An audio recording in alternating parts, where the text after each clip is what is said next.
Since my parents are moving in with us, his unexpected requests caught me off guard in the house we've shared. I was taken aback to be told such a thing. I hesitated but managed to request some time to pack. "Can you wait until tomorrow?" I asked. That was my response after some thought. Coldly, he replied, "Fine, I'll stay in a nearby hotel until then. I don't want to see your face." I wondered where he planned to get the money for the hotel from our joint account, but I decided not to ask him right then and remained silent. "If you leave any of your stuff, I'll throw it away," he said as he opened the door. I watched him leave and let out a deep sigh. I'm the one paying $1,800 a month for the house mortgage. Sometimes I wondered if he truly understood that. I pulled myself together and contacted our daughter Anna. "Anna, I need to leave the house for a bit. Can I stay with you for a while?" Sure. I'll come pick you up tomorrow." "Thank you so much," I replied, feeling grateful for her words. I dialed another number. I felt like George had been looking down on me, so I decided to give him a lesson. In the end, George had a tough experience. "My name is Sarah. I'm 51, and I spend my days working hard at work and at home. I live with my husband, George. One day, I met him through an acquaintance, and before I knew it, we were married. At 23, we were blessed with an angelic daughter, Anna. However, George hardly ever paid attention to Anna, and I was mostly the one taking care of her. "Hey, play with Anna once in a while, I'd say," he carelessly responded. "That's a woman's job, right?" Yes, he had decided that housework was a woman's duty and wouldn't help. But Anna was such a good child, always helping me whenever I was tired. "Dad, if you're relaxing, help out. Housework is your mother's duty." Without hesitation, Anna retorted, "Then what's your duty? Mom works for both you and her." Even George couldn't resist helping a bit after hearing her genuine words. Now Anna has built a new life in a distant state, living happily with her husband's family. My parents passed away in an accident 5 years ago, and I had to let go of our beloved family home. George's parents live a bit far away, and we only see them at occasional family gatherings. They don't interfere with our lives and live peacefully. The relationship between George and me was, to put it mildly, complicated. Simply put, he's living day to day like a part-timer. "How's your current job?" I'd ask. "I quit again," he'd say. His nature is to quit at the slightest obstacle. Whenever there's a problem, he runs away quickly. At best, he stays at his job for 3 months. At worst, he quits on the first day. Because of this pattern, there aren't many companies willing to employ him long-term. So even at 56, he's stuck doing part-time jobs. We often fight over this. "Don't you want to take things more seriously?" I'd ask. "You're so persistent." "People just don't appreciate my abilities," he'd respond. George's educational background is impressive. He graduated from a renowned university. But one's worth isn't just about their educational background, and I believe he should utilize that impressive education in his work. But I sometimes doubt if he's truly leveraging his abilities. My background is different. I started working right after high school. During high school, my father fell, and I had to support our family financially. Thanks to that, I've become a reliable figure in my company, yet it seemed that George didn't appreciate my efforts. "You didn't even go to college, yet you complain about me whenever I voice my opinion," he'd say. So lately, I've been careful about what I say to him. Back when he was chasing his dreams, his eyes shone so brightly that I was captivated, just like stars. While pursuing his dream, he truly sparkled. But recently, that spark seems to have disappeared. I wonder what he thinks of me. Lately, I've been having thoughts like that more and more, even considering divorce. Then a surprising incident happened. I was a bit curious and checked our joint bank account. It's decreased by $2,000. Why? For someone like me who doesn't waste money, this amount was a shock. After all, I've been working hard to protect our household finances. So I asked him, "What did you use this $2,000 for?" He replied with an annoyed expression, "Actually, I gave it to my parents." I thought to myself, why? His parents, nearing 80, were really energetic and enjoyed doing volunteer work. I had never heard that they were in trouble, so I was surprised. I always considered his parents to be dependable. They've helped us in the past, but I never imagined they'd need our help. I couldn't hide my shock and surprise that he spent $2,000 for his parents. When I asked, "Why did you spend so much money?" he replied proudly, "Actually, my mother's birthday is coming up, so I decided to give her a surprise hot spring trip." "But why from our joint account?" I asked. He casually replied, "It's okay. It's all part of being filial." I was a bit angry and said, "Shouldn't you have used your own pocket money?" He's always like this, using the money I save up without any hesitation. Like this house, for instance. He committed to it without consulting me. When I was worried about the payments, he reassured me by saying, "You have a steady job, so it should be fine, right?" Even though the house was bought in my name, he seems to brag to his friends that it's his. Honestly, I've been feeling worn out by his attitude. "You're my wife, just follow my directions," he said, looking displeased, and then he went to his room. Whenever something went amiss, he locked himself away. Left to ponder our problems, I would engage in chores, the money I diligently saved now used to cover our tight budget, as he consumed almost all my part-time job income. Despite my desire to escape this situation, I found myself sighing one day, memories of our recent fight still fresh. Unexpectedly, a call from my mother-in-law thanking us for the hot spring trip brought more shock. She disclosed that he had proposed that they live with us after their trip. Surprised, I asked, "Why did you suggest living together?" He said they're getting old, and it might be better to sell the family home and live together, she explained. I insisted such decisions should be made together, reminding him of our household situation. In anger, he snapped, "You're so annoying. If you're not satisfied, do whatever you want." Speechless, I witnessed him hit the table in anger. "All right, but I need time to pack. Can you wait until tomorrow?" I managed to reply. "It's okay. I wanted some space anyway. I'll stay at a hotel for the next couple of days," he replied hastily, concerned about where he would get the money for the hotel. I feared it would be from our joint account. As he left in a hurry, threatening to throw out any of my belongings left behind, I felt drained. "Don't you know that I'm paying a monthly mortgage of $1,800? I muttered to myself. Deciding to seek refuge, I contacted my daughter, Anna, who lives in another state. "Hello, Anna. You won't believe what happened," I began, and she responded with her usual kindness. As I explained the sudden arrival of his parents and his demand for me to leave, Anna expressed her shock. "That's troubling, but if there's any way I can help, let me know," she reassured. Her comforting words lightened my heart. I was wondering, can I stay at your place for a bit? "Of course, don't even ask. You're always welcome," Anna replied warmly. Grateful for her support, I took a deep breath. After hanging up, I decided to go to Anna's place, but it wouldn't end there. I had my own plans, so I made another call to solve one more problem. It seemed like he was underestimating me. And if that was the case, maybe I'd give him a little surprise. The next day, George found himself in a much more difficult situation than expected. His home, once a source of stress, now felt like a true sanctuary for the soul. For the first time in a while, I had a genuinely relaxing moment. Taking a break from work, I enjoyed some me time, basking in the warmth of my daughter and her husband's family, who warmly welcomed me. The bond within the family felt incredibly special, especially after my mother-in-law's passing. Even my little granddaughter, initially wary, reached out to play with me, her voice calling me Grandma oddly comforting. In the midst of this peaceful time, my mobile rang, and looking at the notification, I thought to myself, I knew it.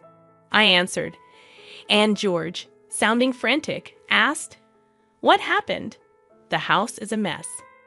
Suppressing a chuckle, I replied, "That's because, like you said, I removed almost everything." Perplexed, he inquired, "What do you mean, almost everything?" I explained that I had contacted a friend running a waste collection service, and they helped me clean out furniture and appliances. Recyclable items went to a trusted recycling shop, and non-recyclables were properly disposed of. Reminding him that I chose and bought most of the stuff in our house, I playfully teased, "Do you recall anything you bought with your own money?" Taking time to think, George replied, "You may be right." But the situation seemed a bit extreme to him. At that moment, Anna approached me, taking my phone with a smile, saying, "Mom, let me borrow this for a bit." Switching on the speaker, she addressed George. "Dad, it's Anna. It's been a while." Her cheery confirmation puzzled George, and with a serious expression, Anna asked, "Dad, why has it come to this? Mom has always been the backbone of our home and supported us. What about you?" Her words weighed heavy, and tension filled the room. Curious about George's response, I decided to be straightforward. "Enough. Tell Sarah I'm seriously considering a divorce." "Are you serious? What do you plan to do, Mom, if it comes to that?" George's voice carried sheer astonishment. My unexpected response seemed to catch him off guard. He appeared a bit too self-centered. "I'm open to a divorce, really," I reiterated, responding to his apparent disbelief. Recalling our marital life, I remembered how I took care of our finances while he spent freely. Money-related arguments were not uncommon. "It's okay. I get it. Just make sure to transfer the house's name," he said. "Sure, the house is yours now." "All right then. I'll prepare the necessary documents." "Thanks." After ending the call, Anna returned my phone. Concern showed on her face, but her smile was kind and understanding. "Mom, are you sure about the house? You bought everything with your salary, right?" "Well, there's nothing to worry about." Actually, when I told Anna the truth about the house, she burst out laughing. I explained, "Indeed, I acquired that house with my money, but there's still a mountain of unpaid mortgages. The amount of those mortgages is many times George's monthly salary. I can't imagine him paying that every month." "I see. You're really amazing, aren't you, Mom?" Anna praised. "I've been working behind the scenes a bit too, so Dad will probably get into a fix soon." "What do you mean?" I asked. "Actually, I've become very close with Grandpa and Grandma, so I get a lot of information." Anna winked playfully, flashing a mischievous grin. Unlike me, she highly valued her relationship with her grandparents and frequently kept in touch. After Anna reached out to her grandmother, things quickly escalated. My in-laws decided to cut their trip short and came to apologize to me. "Sarah, we're truly sorry. We should have explained our situation." They gently elaborated on the recent chaos. The decision about selling their family home was true, but the reason behind it was because they were planning to move into a senior facility. They were currently waiting for a room to open up in the retirement home, and for the brief interim, they needed a place to stay, which happened to be our house. Upon hearing their wishes, George suggested they all live together with him. Although my in-laws were worried about causing me inconveniences, George told them Sarah fully agrees. In fact, she suggested it. Thus, they seemed convinced to move in. However, I never agreed to any such thing. My relationship with my in-laws was quite ordinary. I would never make such a bold proposal. So, it was all Dad's cunning idea, Anne remarked, looking exasperated.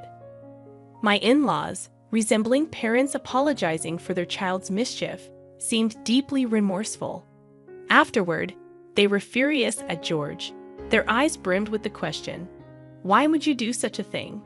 They concluded by seemingly cutting ties with their son, distancing themselves from him. Later, they deeply apologized to me and left in a somber mood. Honestly, I think my in-laws are decent people. They seemed financially stable, having aided in George's expensive university fees.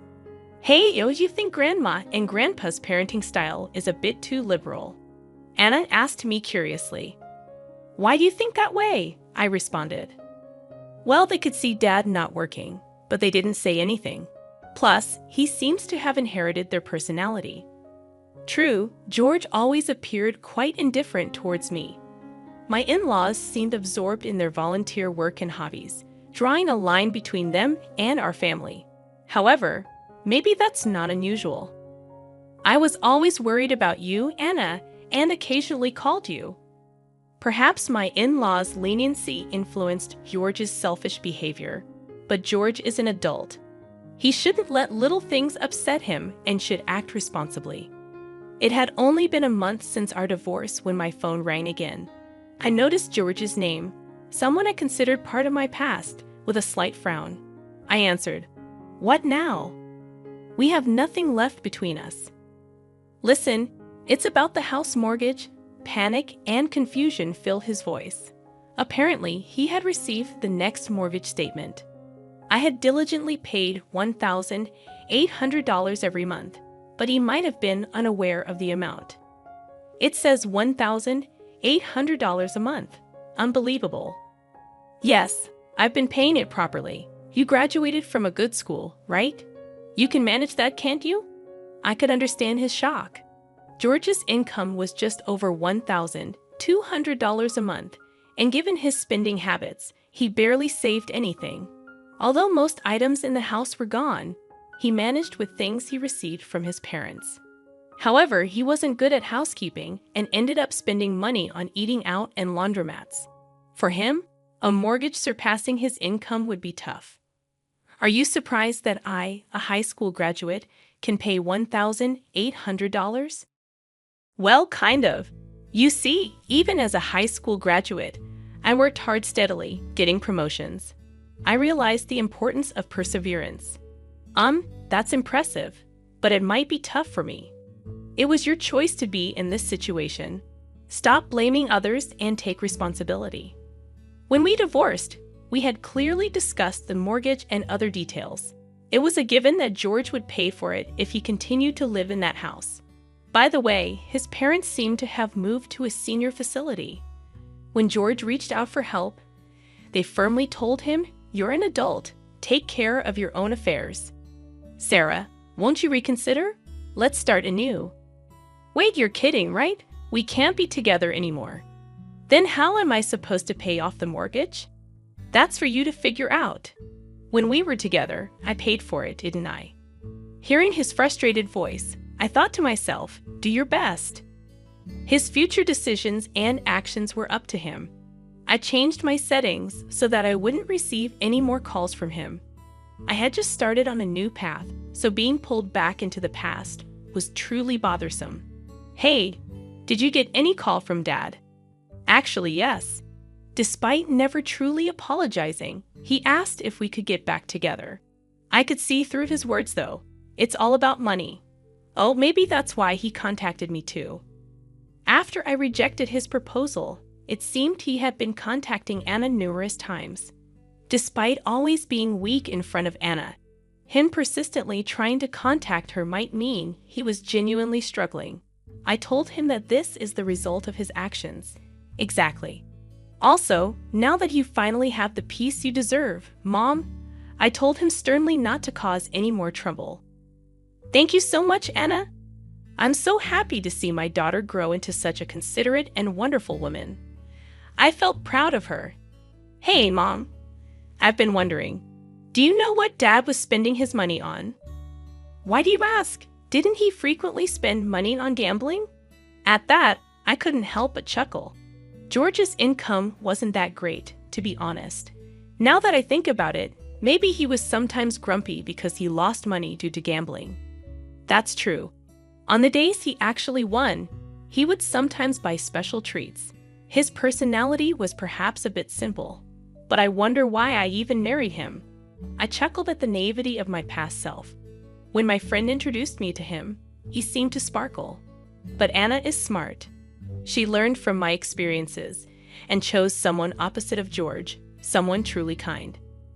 Anna's husband is family-oriented, spends weekends with her and their daughter actively, and has a high position at his job, ensuring a stable life. He loves playing with his daughter during his free time and occasionally checks up on me. You really chose a good man. Do you think so, Mom? Thank you. As she spoke with a beaming smile, she looked genuinely happy.